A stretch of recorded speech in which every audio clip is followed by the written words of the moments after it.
Hey guys, Mina here, and today it's a very special day for the world. So the day I'm recording this is well, you're probably watching this the day after I record this, but the day I'm recording this is November 11th, 2018, and it's Veterans Day / Remembrance Day, as it's known around the world. But there is something more important than just the holiday. This is the 100th year anniversary of the armistice that ended World War I. So this video I'm going to be talking about the Great War and basically a timeline of the whole thing. I'm going to be recapping it, going to be talking about like the Treaty of Versailles, the battles, the two fronts, and even a bit of the Bolshevik Revolution, which I don't know, some of you might like. I don't know. All I know is that it's gonna be fun. By the way, I have some Empire Total War gameplay in the background because I was planning to do so much more, but I didn't have that much time, so I just decided to do some Total War background gameplay. So I'm gonna be doing so. In the background, you're gonna be watching the Battle of Brandywine Creek between the British and the U.S. I am the British. And historians out there, you'll know what happens, but yeah. And then I'll just be doing like another then you'll see another replay of a random siege I did if this video gets too long. But anyways, I hope you like it, and let's get right into it. So this is gonna start with the origins. So pretty much everyone was like super mad at each other.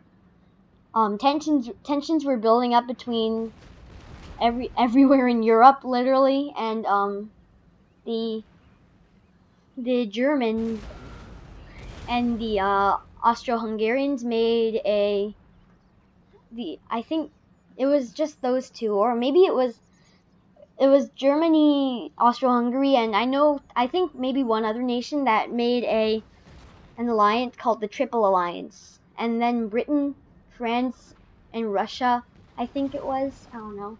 I haven't. I forgot already. But they made the Triple Entente. So those were the two the two factions, and yeah, it was the Russian army, the Russian Empire, the French Republic, and the United Kingdom. That was the Triple Entente.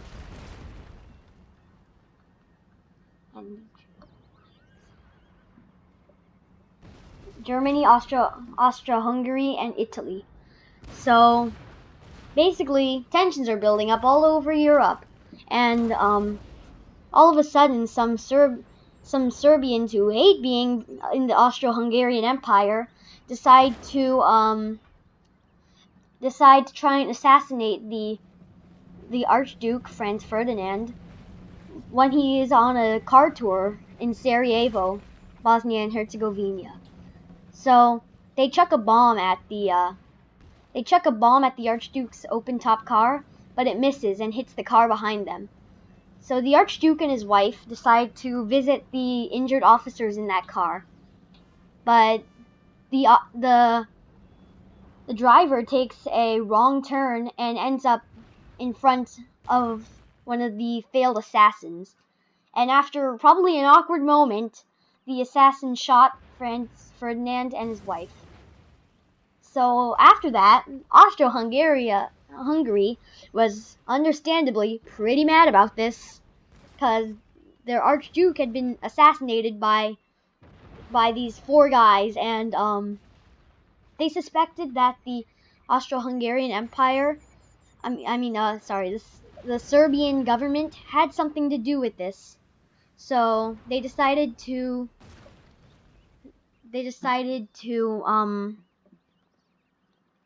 force all of these demands, these requests that the Serbians, with their small government, were not allowed.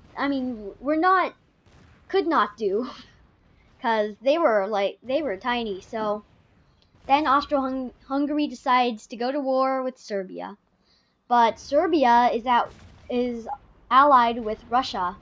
So Russia declares war on Austro-Hungary, but Germany, before all this, Austro-Hungarian asked Germany if the Germans would assist them if they went to war with Serbia.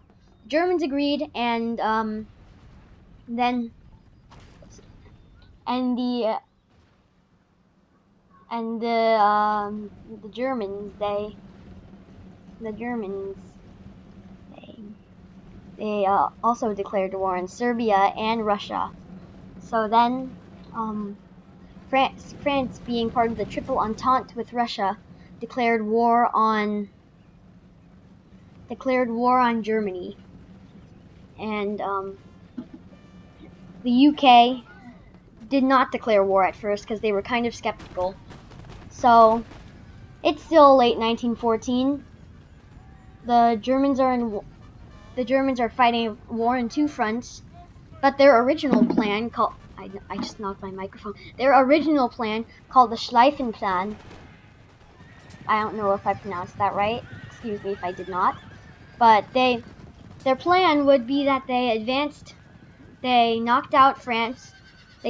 They annexed France, knocking out UK in the process, and then turning around to Russia to win the war. And this was because Russia's military was they knew that Russia would take a while to prepare for the war, but to Germany's surprise, they were ready in late 1914, just like that. So then the Germans had to fight a war on two fronts.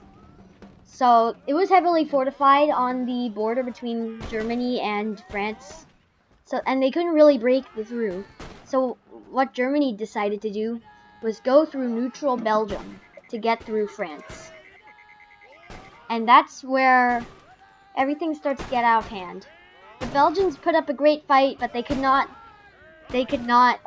stop the Germans because of their giant army, and the Belgians are not as big as an army as big old Germany. And UK, since they were not in the war, they hated that Germany had pushed through neutral countries, had fought neutral countries. So the British decided to go to war with France. I mean, the British decided to go to war against Germany. So let's fast forward a bit. It's 1915, and the Ottomans, and a struggling empire in the Middle East called the Ottoman Empire, decides to join the war on Germany's side. So, and then after that, a long trench system was dug in, and then everyone on the Western Front would see harsh fighting. But let's go back a little bit to 1914, the end of 1914. This is an important part in world history because December 1914. It's been raining for the past few months now, and it's slowed progression to a halt. So Christmas Eve 1914, the sun is shining, and it's an amazing day. Everyone is really grateful for this, and the Germans start singing carols. The British, on the other side of their trenches, hear the carols being sung and decide to sing over the Germans' carols. But then it ended up being a nice harmony between the two nations. The next day, on Christmas Day, in some sectors, the Germans went out to the French and British, hands up, saying Merry Christmas in the English language. At first, the British and French were like, this is a trick, isn't it?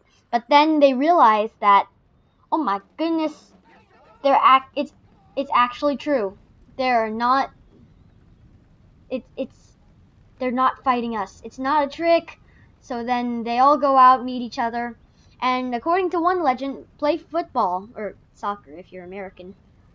And everything is fine and dandy until the next day. Fighting continues because it's still a war. But this marks a very important event in human history. It's that just because of war, that doesn't mean that people, just because they're at war, doesn't mean that they're monsters. So let's go back to 1915. The Ottomans have joined, and some crucial battles happen in Tannenberg. A crucial battle happens in Tannenberg, and Russia loses a lot of land. They hold the line. So the trench systems have been dug. Not much else happens in 1915. 1916, on the other hand, the Germans launch an attack on Verdun, which would be the longest and bloodiest battle in World War I.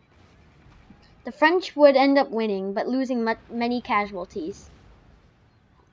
The British, on the other hand, decided in the summer to start their own offensive, and their offensive was called the Battle of the Somme. On the first day of the battle, there were heavy casualties for the British. It was a catastrophe for them, and but they managed to keep going, and they used their new technology, tanks, to push through, but it wouldn't do much in the long run. Now, not much else is happening, but Italy decides to defect from the Triple Alliance and join the Allies. Why is this? Because the UK promises them a lot of land. Spoiler alert, they don't get it all, so yeah. But anyways, they join the war on the Triple Alliance and start making numerous assaults on Austro-Hungary.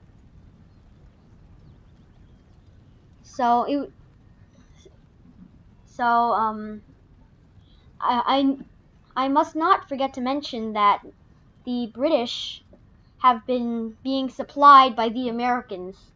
The Americans have been sending supplies over the seas ever since the war had started.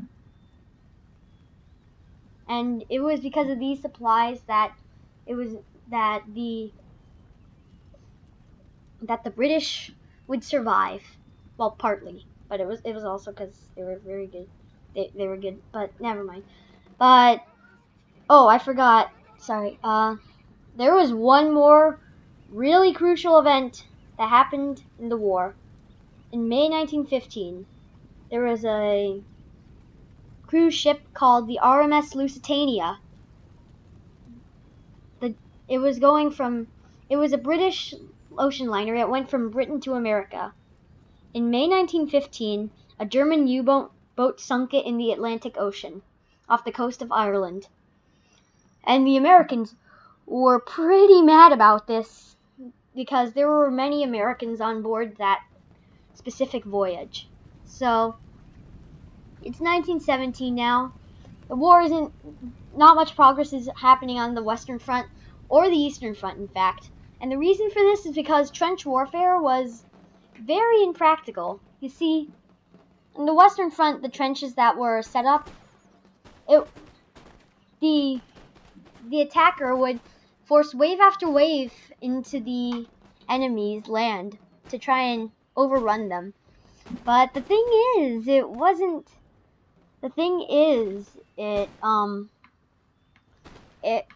very practical, because usually nations would lose hundreds of men just for kilometers of land. And that's why mostly the Western Front war came to a halt. So pretty much everyone is running out of supplies, ammo, food, everything. And the United States, pretty mad about a lot of what Germany has been doing, declares war on them.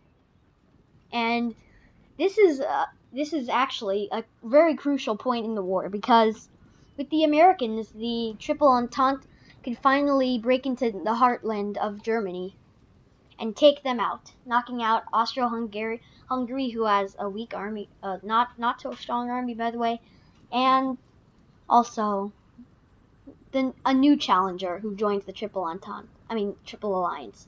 Bulgaria is promised by Austro-Hungary and Germany that they'll get so much land and territory, so Bulgaria joins them. Now, fast forward to about fall 1917. Russia has been having a lot of food shortages, and people have been unhappy. So a new party called the Bolsheviks rise up to power and overthrow the Tsar, led by a really weak leader. And then their new leader, Vladimir Lenin, pulls them out of the war to form a new communist government. And then about 30 years later, their anthem caused a lot of memes. Sorry, I just love USSR anthem memes. I had to mention it. But either way, the Germans knew that the fresh American soldiers would be coming, so they decided to make one final push. They gathered all their troops and pushed into Germany at full force. Actually, multiple times. Germany pushed into France multiple times, and they managed to do pretty well. But then the Americans, French, and British managed to push back. The Austro-Hungarians had decided the war was really not going in their favor. Their weak army and the Italians pushing in meant that they decided to sign a ceasefire and an armistice with the Allies in early November, late October. Bulgaria had followed with their armistice with the Allies, and on November 11th of the 11th hour, 1918, the Germans surrendered. They signed the armistice, ending World War I, the bloodiest human conflict, with 16 million dead and many new nations arising. This war would be known as the war to end all wars. Now let's move on to another topic, the Treaty of Versailles. So the Treaty of Versailles was the treaty that the Germans signed with the Triple Entente, ending the war. Some of the policies included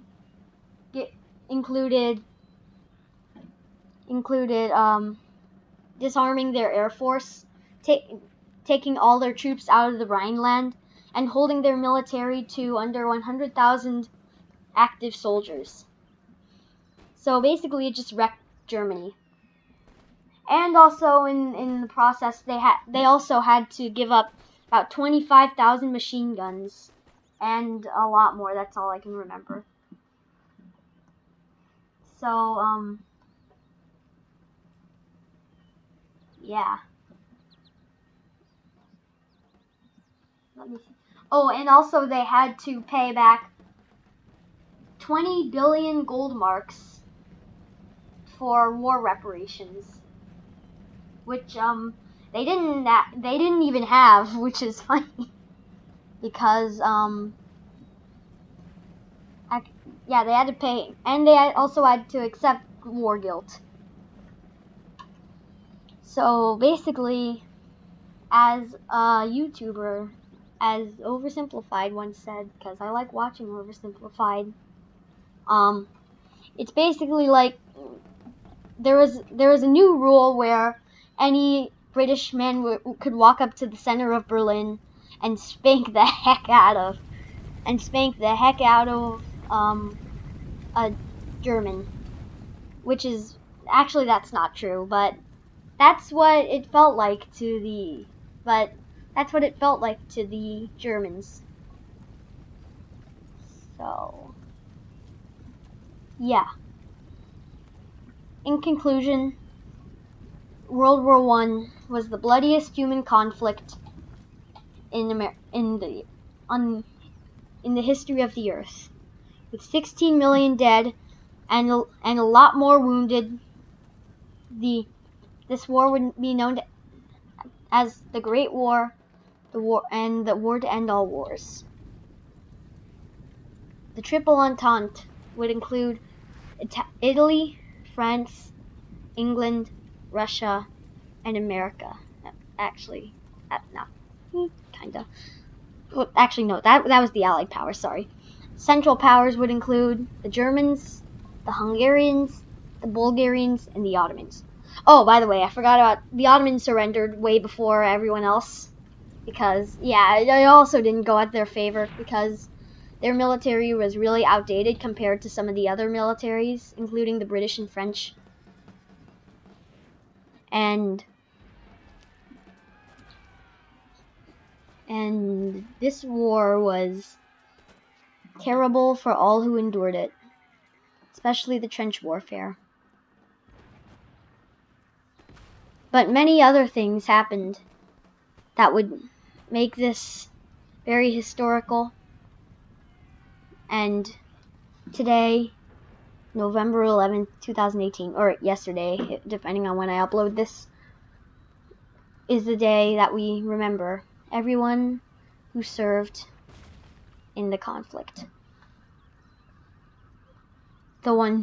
This, by the way, just so you know, this is a, I won't be doing this again because, this was the 100th anniversary. I just wanted to say that again.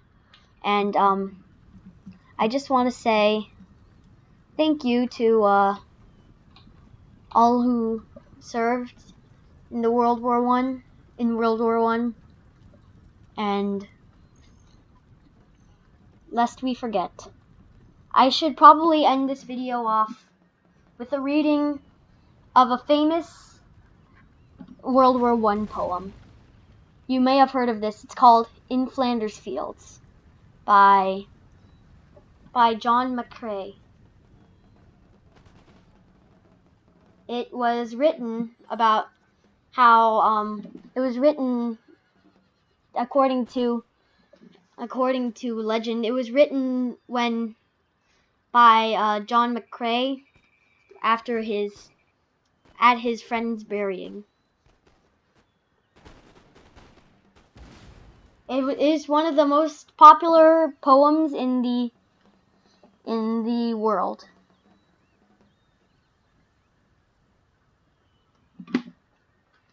Just getting the lyrics up so I can read this. Oh, that's the end of the battle. Well,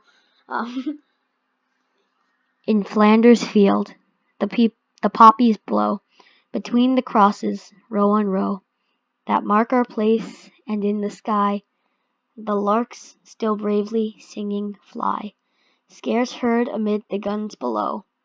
We are the dead, short days ago. We lived, felt dawn, saw sunset glow, loved and were loved, and now we lie in Flanders fields. Take up our quarrel with the foe, to you from failing hand we throw. The torch be yours to hold it high, if ye break faith with us who die. We shall not sleep, though poppies grow in Flanders fields.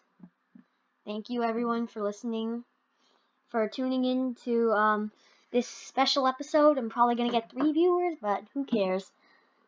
Imagine this goes viral. I'd be so happy. But anyways, I hope you guys enjoyed. It's kind of a different paced video than I usually do. I usually do like those funny moments, gameplays of video games videos, but today I just wanted to honor everyone who served in this terrible, terrible conflict, especially since it's the 100th year, since its centennial anniversary of the armistice signed, ending it. Leave comments down below if you liked it. Don't forget to like and subscribe. See you later, lest we forget.